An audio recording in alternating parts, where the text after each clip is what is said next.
Okay, we're going to call to order the July 23rd, 2019 meeting of the Board of Managers for the LaPorte County Convention and Visitors Bureau.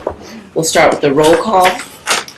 Tim Anderson, Kitty Kay here, Pat Harris Here. Adam Konechny, Sue Mullenauer here, Mike Seitz Here. Ron Schaefer Here. Doug Waters Here. Martha King's here. Okay, we do have a quorum. Do we have any public comments at this time? If not, we'll go into the approval of the minutes from our June meeting. Motion approved. Second. We got a motion from Mr. Schaefer and a second from Mr. Waters. Discussion? Hearing none. Those in favor say aye. Aye. Any opposed? Motion carries. For my report this morning, just a couple of quick things.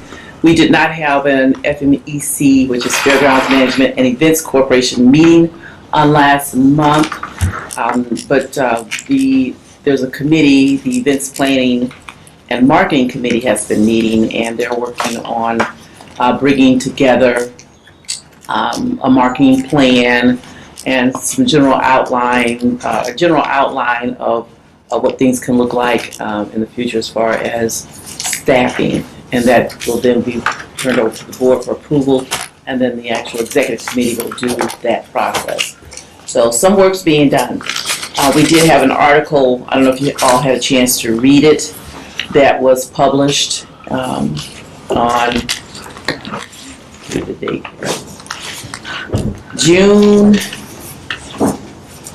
6th. And it just gave an update on the activities that are going on at the fairgrounds to get it infrastructure-wise in order for hosting major events on a year-round basis. So, moving forward. And then the other thing is, Nelson couldn't be here today, but we do have kind of a general outline on the agreement for working with the State Board of Accounts. As a response to the State Board of Accounts, we have a general outline together, and I'm going to ask Jack to just kind of... You want to go over that now? Yeah. Oh, sure, good. Yeah, happy to, Pat, thank you. Actually, this is the agreement that was approved by the Board of Accounts, but it's the agreement between us and the Treasurer's Office on confidentiality on reporting. Okay. But then the Board of Accounts, you're correct, they did approve it, yes. And what this is, it's a follow-up on the state law that changed effective July 1. I've reported to you guys a couple times that, one of our challenges over the years has always been we've never been able to see the actual reports that come in with regards to who's remitting innkeeper's tax and what amounts, under what name. So all we get is they blank out the name of the facility. So we were getting not enough information to even track innkeeper's tax. A very challenging situation, and it's been that way for years. So through our legislators, we were able to get the law changed. We lobbied hard for that to get it changed. It was changed effective July 1. And so basically what now happens is we get access to all of the reporting of remittance of innkeeper's tax, which is awesome.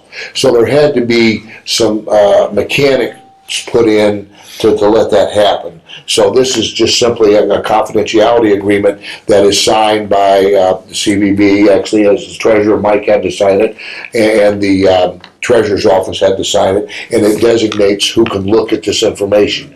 And the reason for that is they still want to make sure that we don't put this information out too far so it could be disclosed, because there are proprietary issues, competitive type issues. Hotels don't want maybe other hotels knowing what they've done for a certain period, things like that, and we get that, and we're fine with that. Our purpose is solely, that's why we kept it really short and sweet on who could look at it from the CVB side, just 3 of us in here that from the staff that will monitor this, it's really a good thing. And I can tell you, I was just sharing with Pat, it's only been in place obviously a few days, and we've already received some benefits from it already, and being able to go through and look at the records that we did, and Amy was able to do it's kind of a short little audit session with the treasurer's office and kind of look through some stuff, and bingo, we found some things that are going to be very helpful to us moving forward already. So it's a great thing. So our attorneys had asked that we present this into the record today, just so it's in the record. He said we didn't need to vote that or anything on it. The document is already done. It's just a document that allows us to move forward with the law. So I just wanted you to have a copy of it. Nelson, actually, I think the county's budget hearings caused him and Shaw, neither one, to be able to be here today. So he called this morning and he asked me to let you know that he's going to email you a little more formal interpretation of this document this week and how it came about and the legal side of the document. So he's going to do that. He'll send you guys all an email, but it requires no action. Does that cover all the people who are just renting like ma and pa on, like, say, Lakeshore Drive in Michigan City? The new law affects everybody that would be required to pay an innkeeper's tax, So they correct? do keep track of it. Everybody. Some of Yeah, the so- huge houses, you know, Yeah. Now, are out to like 20 people. yeah. Now, Kitty, if they weren't paying before and if we're not aware of them, I mean, this law necessarily wouldn't help that. What this law allows us to do is find out how much, everything about the innkeeper's tax. We can go in and see what the property is paid.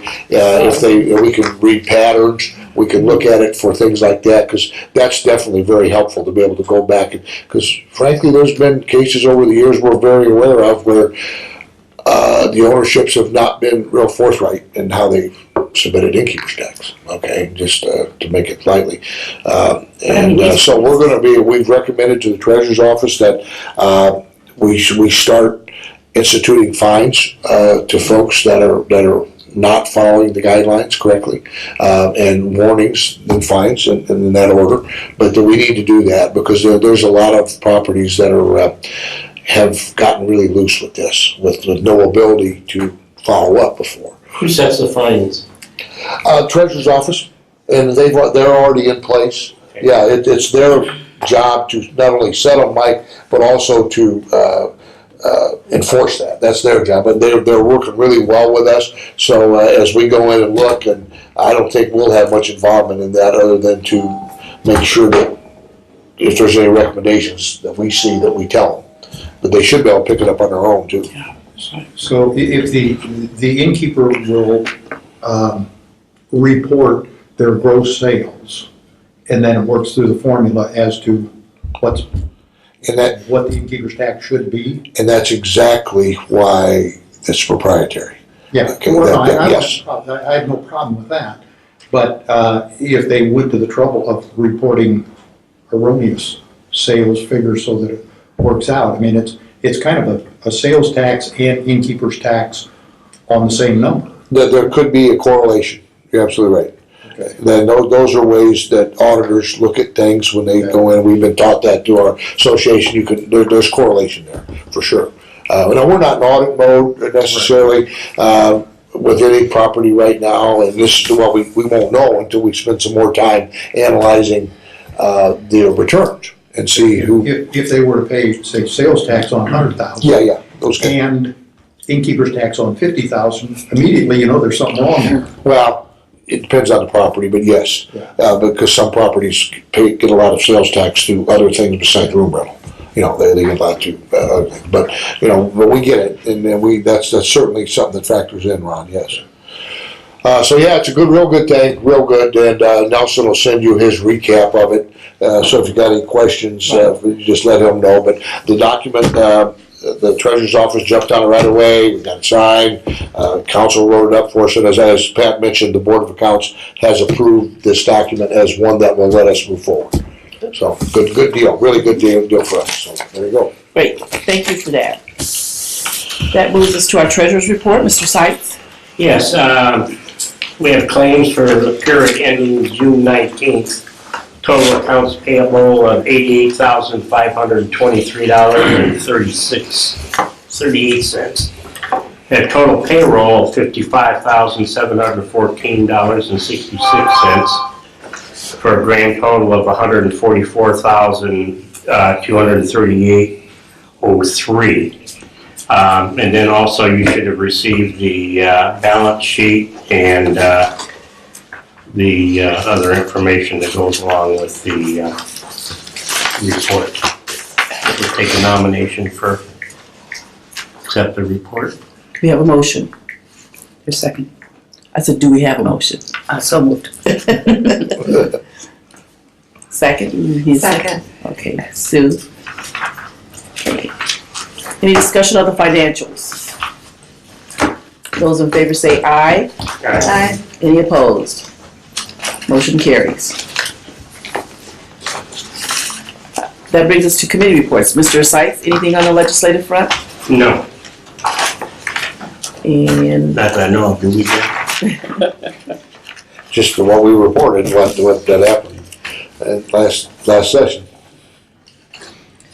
okay, Mrs. Simmons? Yes, real quick, we had a Michigan City branding subcommittee meeting yesterday, and I think I've mentioned before, we are currently working on a city guide, Michigan City, and went through some information on that yesterday. We're going to get a final copy once the changes are implemented that were shown yesterday, and this will be a lot better than the first guide that came out. There was, certain locations, it wasn't enough information for someone who doesn't live here or a traveler. So this has a map to identify some of the locations. It's restaurants, Blue Chip, the outlet, businesses, and so on. And so once this is done and we get the final and approved, I have offered to have the CVB add these to our distribution so that we get it out to all the businesses, hotels, etc. This will be out 6 months, and then if some businesses drop off or some new businesses come on, we'll be able to add those and do a reprint. But this one is much better. So that was yesterday's meeting, and then just within ITDC, Amy, I think at the last meeting, gave some really good reporting on what's happening. The campaign that we had with 26 Digital ended Sunday for the Great Lakes Grand Prix. Some really great numbers that came out with that, and our analytics that we've been waiting on to get some numbers as well from that since we started with 26 Digital on the audit have come back with some really strong numbers. So it's just showing that audit did help us really tweak some of the things that were in our system, and with that we're seeing some really strong results. So kudos to Amy with her hard work, but we're starting to really see the results, and that's what we paid for. So those are the committee reports. Okay, thank you. Do we have any unfinished business? Any new business? That brings us to our executive director's report. Well, let's back up. Jack's underlining Blue Chip. Did you want to call him for a report? Don't we? Oh, I'm sorry. I'm sorry. I didn't know that she had. Did you want to give us an update on the activities at Blue Chip? July's a little bit of a calmer month for us. Busy in the planning side though. We've got a busy September, October coming up with some larger events, and obviously our football teams that play Notre Dame. So those are coming up. Thanks, as always, is the partnership we have with CDB. Construction updates for the expansion. We're still on track for October 4th as the open date for the new Fremont Ballroom. We're pretty excited about that, but we're hoping that everything stays on schedule because we've double booked us. So that's about it. Okay, thank you very much, and I apologize for skipping past you there. Okay, did I miss anything else, Jack? Okay, back to the executive director's report. Mr. Arnett, please. Oh, sure, yeah. Kind of centered around race stuff, obviously, today. I've sent to all of you, or at least put it out in front of you, a press release that went out, depending on which venue. Some of them went out late yesterday afternoon, the rest this morning. We're really excited to find out that Fox Sports is going to pick Michigan City as one of the filming segments of the jet ski series. The jet ski, as you all know, is a new addition to our race over here, and it's the Aqua X is how it's referred to. It's an international series, and for them to pick Michigan City as one of their events that they're going to film is really cool. We don't know exactly which segments will stay with them. You know, they come out and they film a lot, and then they're able to clip it down and show it throughout the year at different times. Rick, do you have any updates? I know it's all brand new on that particular. No, this is actually called the Aquacross Pro Series that they're doing. We're the third race, just as we're the fifth race for the Offshore Powerboat Series. We're the third race for the Aquacross Pro Series. And as you said, it's international. They're out of London. P1 kind of governs them. And it is new, but there will be 30 jet skis down at Washington Park in addition to the 60 boats. Yeah, and so they're the ones that really brought Fox in, was that series, because of I'm assuming the international flavor maybe had something to do with it, I'm not sure. Because we do have, we have 5 continents represented in the offshore race teams that are coming too. So, but anyway, this is really cool. It's not the first time that we've been able to land a major news outlet. We've had CBS here once or twice, and I believe maybe Fox one other year way back but usually we've been regulated to really small clips. So we'll see how this works out, but it's really great. And the press release just outlines a few other things. I think you all know that new this year is racing on both days. That's a big change versus Saturday. It's just Sunday previously, now it's Saturday and Sunday.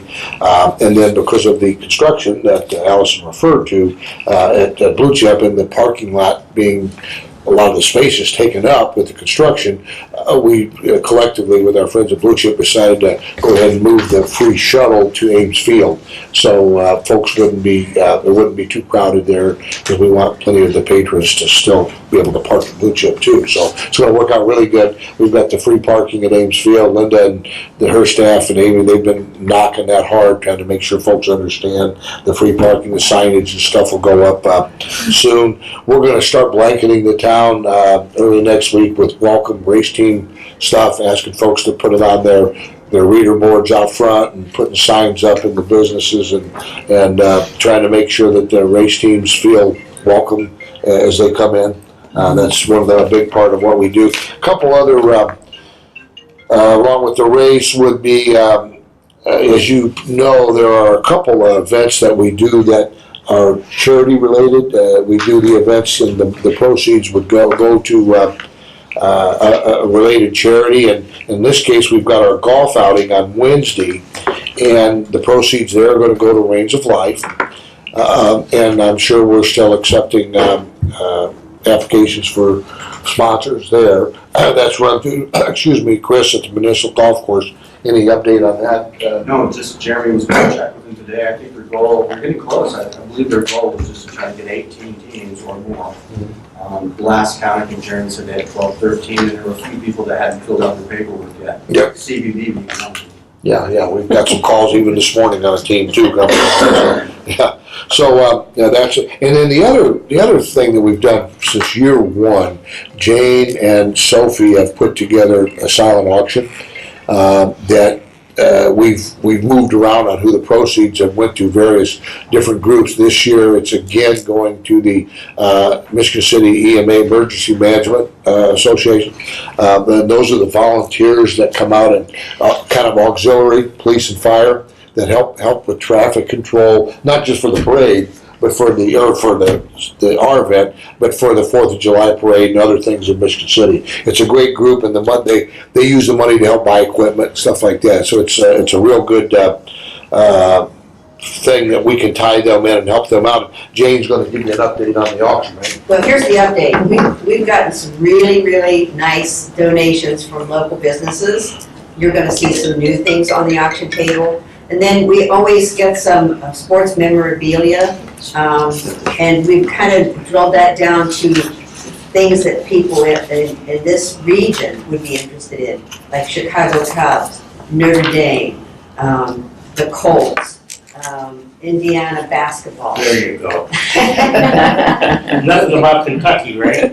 All right, so you're gonna see something on the auction table, this year with Indiana basketball, and I'll be looking for you to come in the tent and make a big bid on that. Anyway, you're gonna really like, and there's this sweet picture, with autographs from JFK and Jackie, and they're on a sailboat when they're real young. It's just a really sweet picture, and you're gonna see some, also some music memorabilia. The Beatles. I said that for Linda. Anyway, you're gonna like the stuff on the auction table. The auction is Sunday from 10 till 2.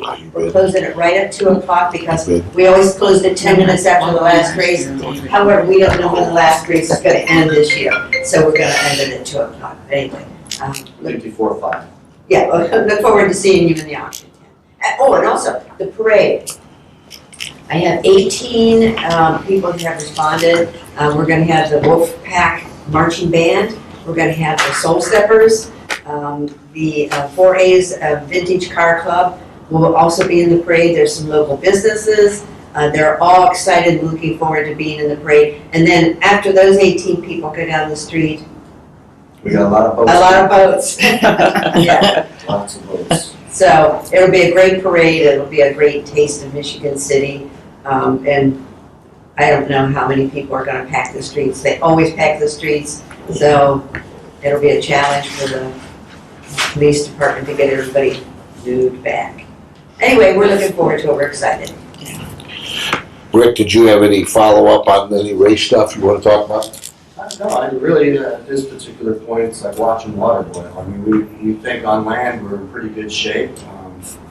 The 3 organizations, Aquacross, P1 Superstock, and Offshore Powerboat Association are finalizing their schedules. I think the one thing that we came to realize, we initially were going to plan 4 jet ski races, and because of the time restraints, I believe we're going to have only 3. Those are half-hour races. I think a couple of them will be before the national anthem on Saturday and Sunday. That's really the only change up to this point. I think it's just kind of guiding it to the finish line. Are they going to be doing the jet skis on Friday at all? If there's anything on Friday, it'll only be testing. And that would be 1 o'clock or 4 o'clock, something like that. But the festivities will begin at 9 a.m. on Saturday and Sunday. At least we're starting to get into the water. There probably won't be any racing until probably like 9:45, something like that, and that's the jet skis I'm referring to. Yeah, and then the thing that backed this up and the reason we had to reduce this down by 1 race was because the number of race teams that are coming. That's what changed the whole dynamic. And then to kind of follow up on Doug's point, we had kind of envisioned when we saw this happening a couple months ago that we would maybe try to do something on Friday in the water, but it just didn't work out the first year. I think that's what I'm seeing. Rather than cancel a jet ski race next year, we're going to be pushing to have activities on Fridays also. I think that's the whole goal, is to expand this out and have more overnight opportunities for our guests to come in. But a lot of changes this year, so bear with us. It's going to be, they're all for the good, but it's going to be a challenging year with the fact that we right now, we don't even know what time to tell folks the race is going to start. We got something in print that's been out there for a while, but that's a moving target. It keeps changing. It's constantly a moving target. And another thing about the jet skis that you have to take into account is that they have their separate course, so they're not racing the 5-mile course. They're going to have a much reduced course in front of the beach. And it takes time to set those buoys and get it in and get it out. So things like that, like Jack said, it's a moving target, but that race is going to happen, and beaches are going to be packed. A couple things in your schedules, there's a whole lot of good stuff to participate in, but Thursday night, we're doing the ribbon cutting at 5:30 at Sunset Grill in the park. It'd be nice if you guys would come down. We get you in the picture. That'd be cool if you could make it down there. We're doing a reception for the race teams on Friday night at Lucha, and if you'd like to participate in that, let me know too, to come in. That's not a public session, but it's certainly we'd love to have you down if you're available to come to that.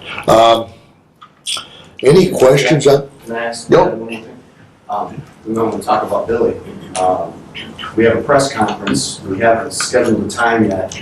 But if you remember last year at the awards ceremony, the number 5 boat who won the Super Boat race, WHM, got up on stage, and during his acceptance speech, he donated $10,000 to the Michigan City Zoo.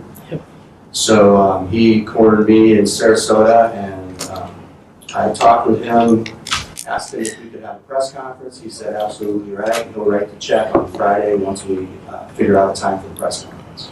And I believe that's going to be a blue chip. Is that right, Dan? Yeah.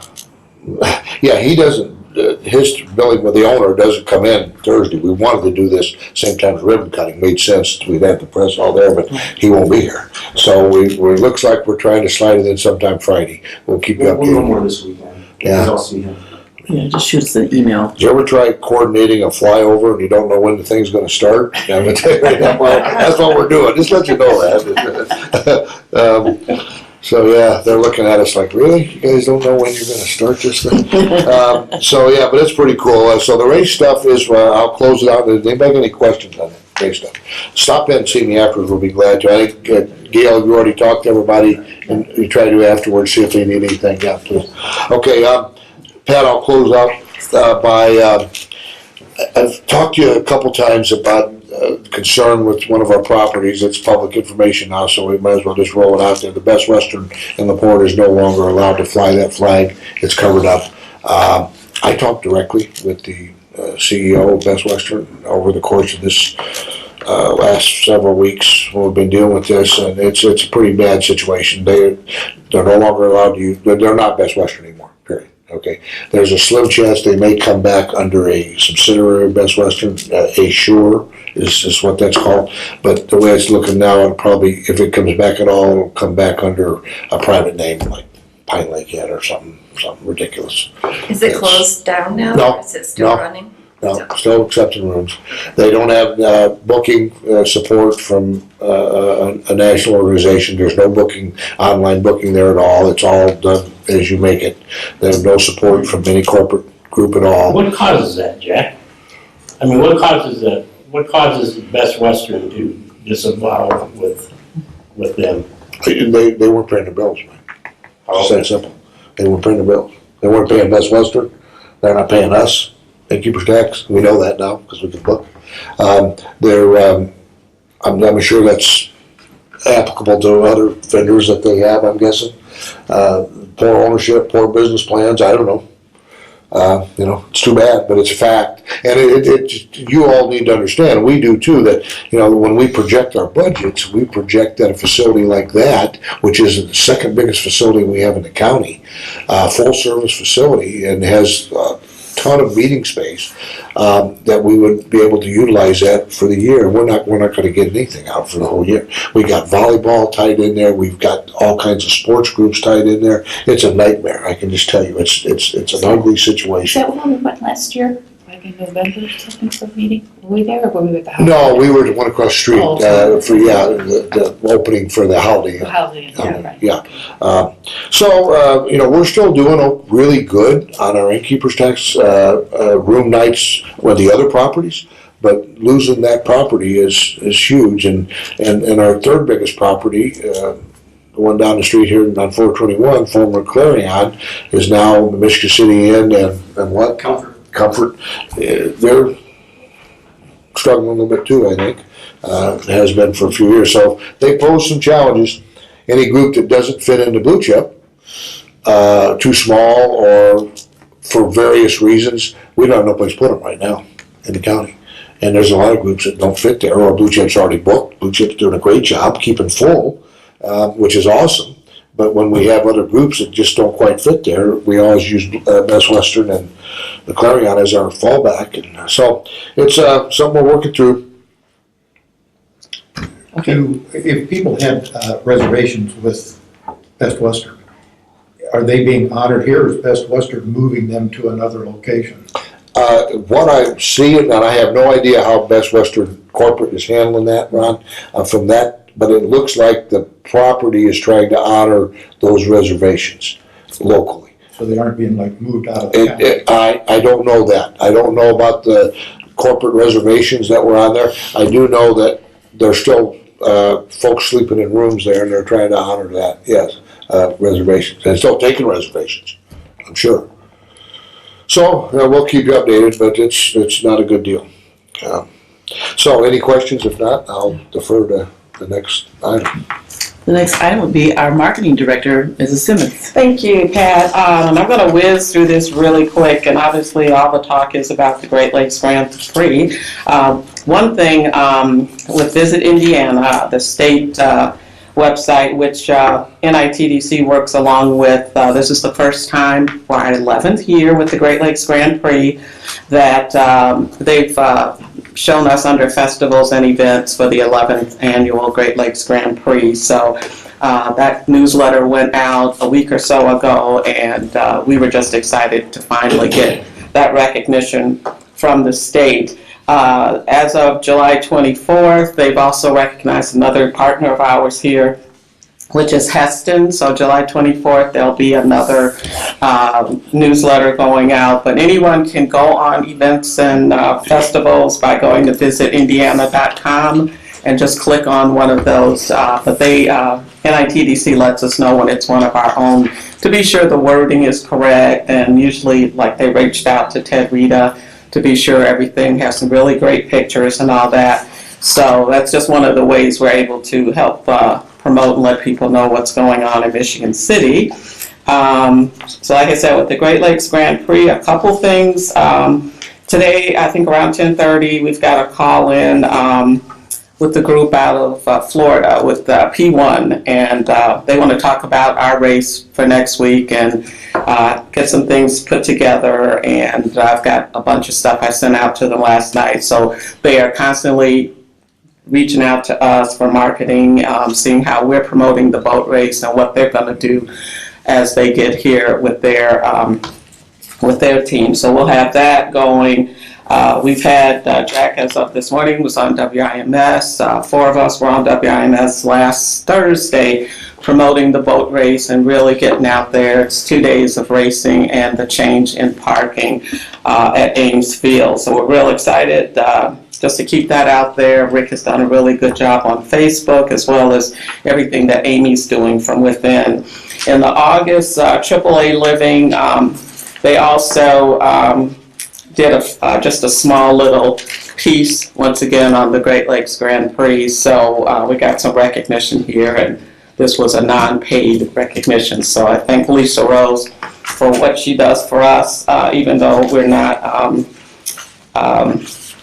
paying for it. NITDC is sending out blogs, so we've had a chance to review the blogs that have come that are being written about LaPorte County, and you'll start seeing a lot of those have already run through, but there's some really good stuff, and it covers the whole county and complements all the great assets that we have. So if anybody wants those, we'll be glad to get them to you too. If it's just let Linda know I'm sorry. Yeah, no, that's absolutely, because we can. Diane always sends them so we can edit and clean everything up. The other thing was that we just wanted to be sure this year for the boat race, the VIP tent set up the same tent. It's not a NIPSCO tent. It's not a CVB tent. It's 2 tents, but we're all working together. So we have for catering.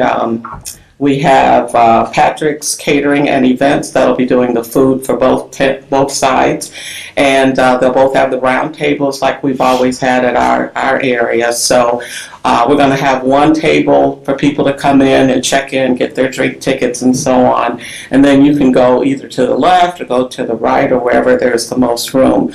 So we know there's going to be a little confusion, but it'll make it a lot easier for us, and NIPSCO is sponsoring a lot of this as well. So Don, for the past years, has wanted to just open it up for everybody. So we're all wearing the same badges and all that. So that should work out nicely.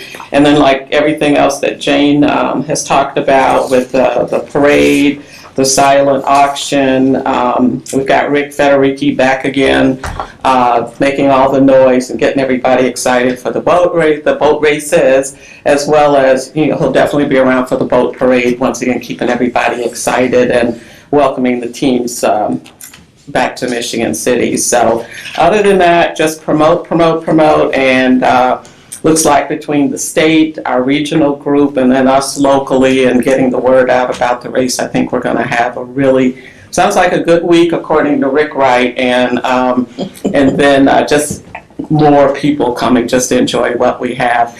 And you, like Jack said, we'll have signage starting out next week, because if we put it out too soon, it gets stolen.